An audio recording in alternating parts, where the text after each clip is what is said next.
maingay. Magandang araw guys.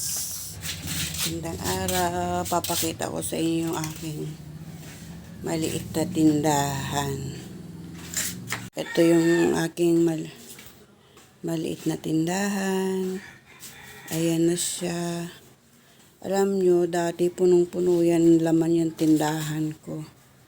Ngayon, tingnan nyo. Kaparaso na lang.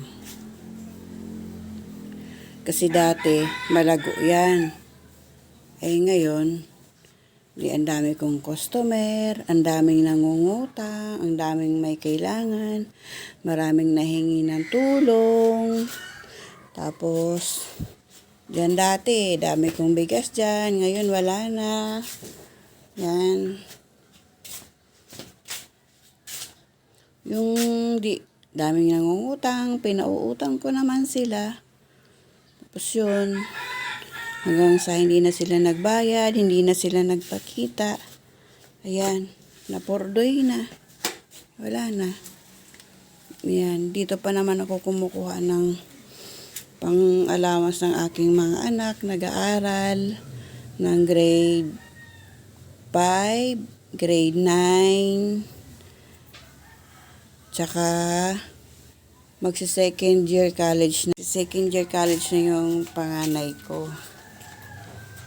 Ngayon, hirap na talaga ako.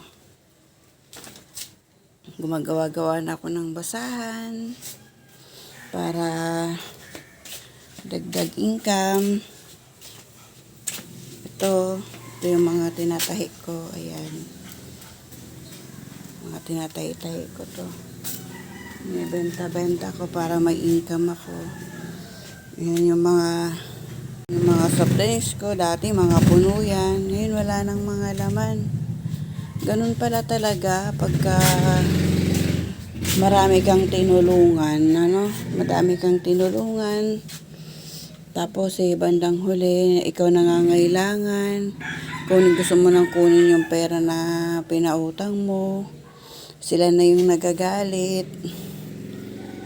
Ang hirap talaga. Ayan, ito yung mga ginagawa-gawa kong basahan. Ayan, to piso-piso na lang binta ko. Ito, walang laman. Ayan, puro retaso na lang yan.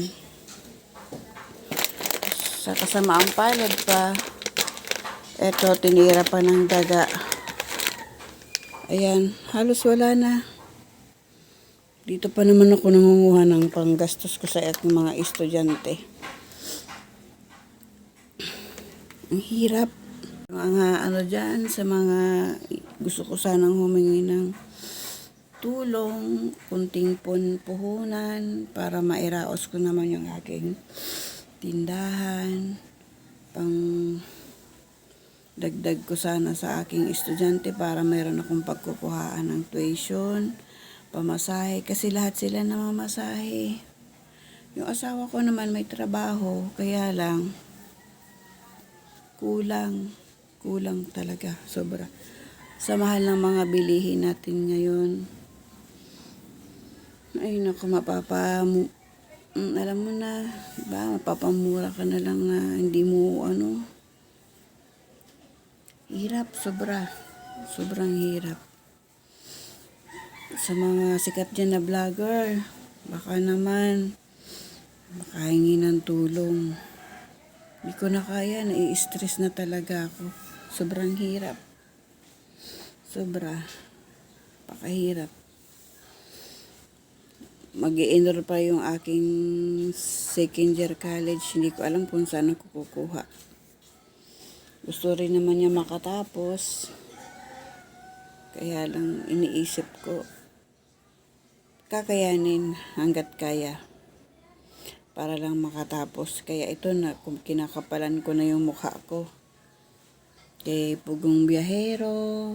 Sir, lagi kong pinapanood yung YouTube mo. Idol talaga kita. Ang dami mo natutulungan. Sana mapansin mo ako. God bless.